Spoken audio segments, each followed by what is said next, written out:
Alright students, hey, I wanted to show you around the classroom real quick. Just give you a chance to see what it looks like. Got our smart board over here, all of our desk here, teacher desk back here. The weirdest thing about it though, it just feels empty. It feels very, very empty, so I'm hoping to fill this classroom up soon. This is my little studio here. I'm going to be actually handwriting today's notes. Give you an idea of what it looks like. Perhaps a bit of a low-tech way to do this, but it gets the job done. So get out a piece of paper. Today's lesson, we're going to review how to solve equations, and you do want to get out a piece of paper, okay?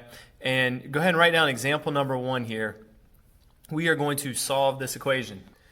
Write this equation down, 5x plus 17 equals 57. And let's kind of review yesterday's vocabulary for a second. Let's talk about what it means to solve an equation. Remember, solving an equation is just filling in the blank. This is the same as 5 times blank plus 17 equals 57. And so I'm sure there's many of you right now could maybe guess and check in your head, figure out, oh, the answer is going to be 8 because 5 times 8 is 40. 40 plus 17 is 57. But we're not going to be relying on guess and check today, okay? We want to find a systematic way, a little process we can go through to always get the answer to find this missing value for x. What we need to do is we need to get this x all by itself. Right now, this x is in the linear term with the 5, and it's also being added by this constant term 17. So our first task is we want to make this 17 vanish, and then we also want to make this coefficient, this 5, vanish as well. Now will leave us with an x. Remember what we learned about opposites yesterday and working backwards. The way to make a plus 17 is disappear is to do the opposite. I'm going to write a minus 17 underneath that plus 17, and voila, it's gone. It leaves me with simply the 5x. Now that's all fine and good, except we have to follow the golden rule of algebra. You're allowed to do anything you want to the left-hand side of an equation, like this minus 17, as long as you also do it to the right-hand side. And 57 minus 17 is 40. Okay, so that's how we get rid of this constant term, the 17. And when you're solving an equation like this, you want to get rid of the constant term first. And then once we've isolated this linear term, now we want to get rid of the coefficient. Now I want to get rid of this 5 and keep the x. The way I do that is I divide the 5 away. If I put it, since this 5 is being multiplied by the x, I can put a divide 5 below it. That will cancel out the 5. It will leave me with an x. And remember, I'm allowed to divide the left-hand side by 5 as long as I also do it to the right. 40 divided by 5 equals 8. So my solution to this equation is that x equals 8.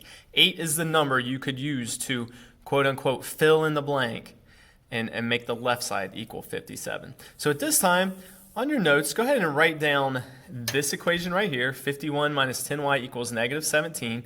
Hit the pause button, and I want you to work this out on your own. As soon as you unpause, you'll see it worked out and you'll be able to check your answer. Go ahead and do that now. Now hopefully you got positive 6.8 as your solution. If not, here's a couple mistakes that often happen. Remember with terms, so 51 is called our constant term. A term, you always need to look at a term and decide if it's positive or negative, and the way you do that is by looking to the left of the term. The 51 doesn't have anything to its left, so it's assumed that this is a positive 51. So the 51 needed to be subtracted away and to make it disappear. Then we do that to the right side, and negative 17 minus 51 is negative 68. Now, when this constant term vanishes, the 51, we're left with my linear term, the 10y. But we look to the left of the 10y. The 10y had a subtraction sign to its left, so therefore it makes this linear term negative. We need to write this as negative 10y. And when my coefficient here is negative 10, I'd have to divide a negative 10 from both sides to make my coefficient disappear. Ultimately, my answer is going to be negative 68 divided by negative 10, which is positive 6.8. So go ahead and write down now example number 2 on your paper. Let's make this more complex. So in example number 2, we have many terms in this equation. There's actually 6 terms altogether, 3 on the left and 3 on the right.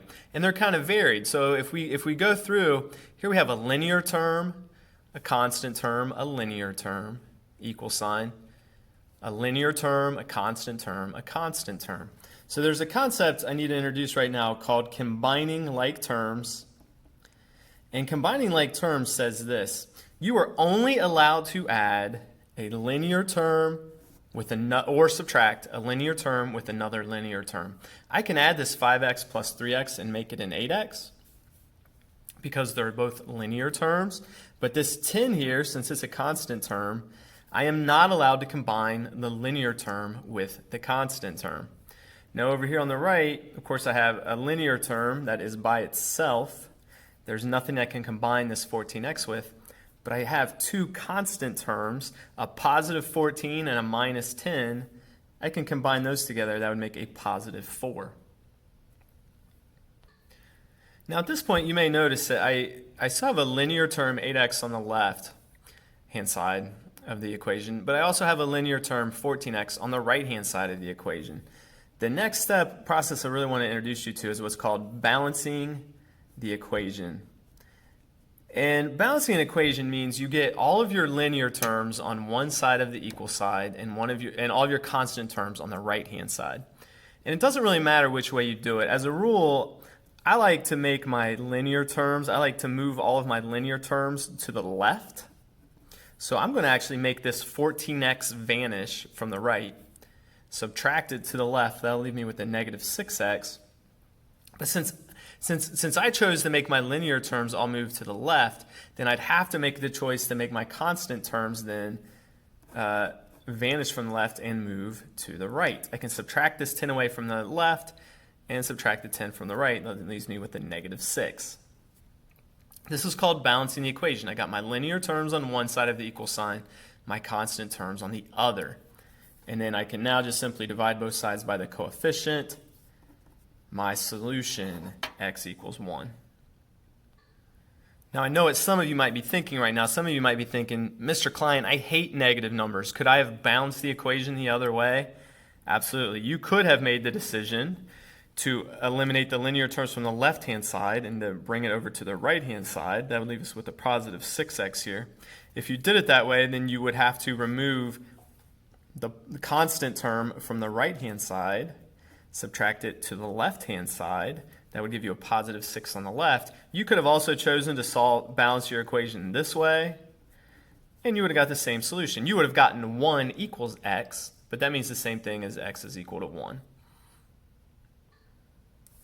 Go ahead now, at this time, go ahead and write this equation down on your piece of paper. As soon as you hit the pause button, I want you to work this out on your own. And when you unpause it, you'll be able to check and see if you got the correct answer. Go ahead and hit pause now. All right, now hopefully you got an answer of 16 divided by 7 for your final answer. And a couple things to look at. Number one, if you ever have a linear term that's simply an x and it doesn't have a coefficient, you would want to write a 1 in front of that x. So when we do 4x plus x, it's the same as doing 4x plus 1x. That would become a 5x. Likewise over here, when we combine our 1x minus our 3x, that would become a negative 2x. Now let's talk about this answer for a second. So 16 divided by 7, I go to do that in my calculator. Hopefully you can see this. It comes out as a messy decimal, 2.2857 approximately. There's no hard fast rule to follow on how to write your answers, but generally I do this. If you go to divide to find your final answer, if the decimal comes out nice and clean, I tend to write it as a decimal. But if it comes out really messy like this, you're actually allowed to just leave your answer as a fraction.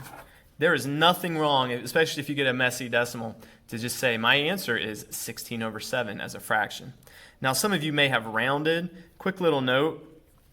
If you ever round your answer as a decimal, a quick little note, instead of using a strict equal sign, if you ever round your answer, you're supposed to use a squiggly equal sign like this, and we could say 2.29, for example.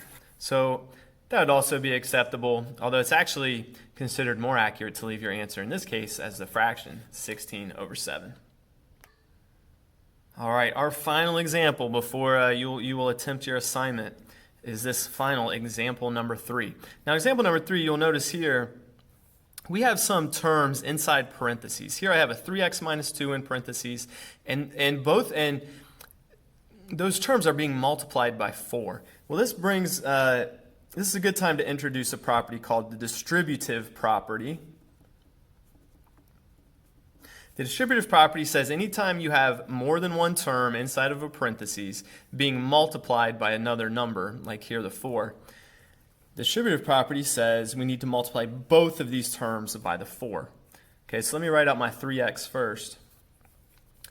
My 4 times 3x is a 12x, and positive 12x, so I'm going to write plus 12x. Whereas my 4 times negative, I'm going to think of this as a negative 2 now. My 4 times negative 2 is a negative 8. I'm going to write that as minus 8.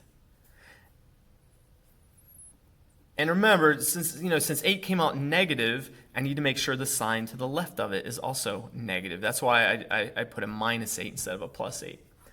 Now over here on the right of the equal sign, I have my 10. Now this 5, I do need to distribute this 5, but be very careful here.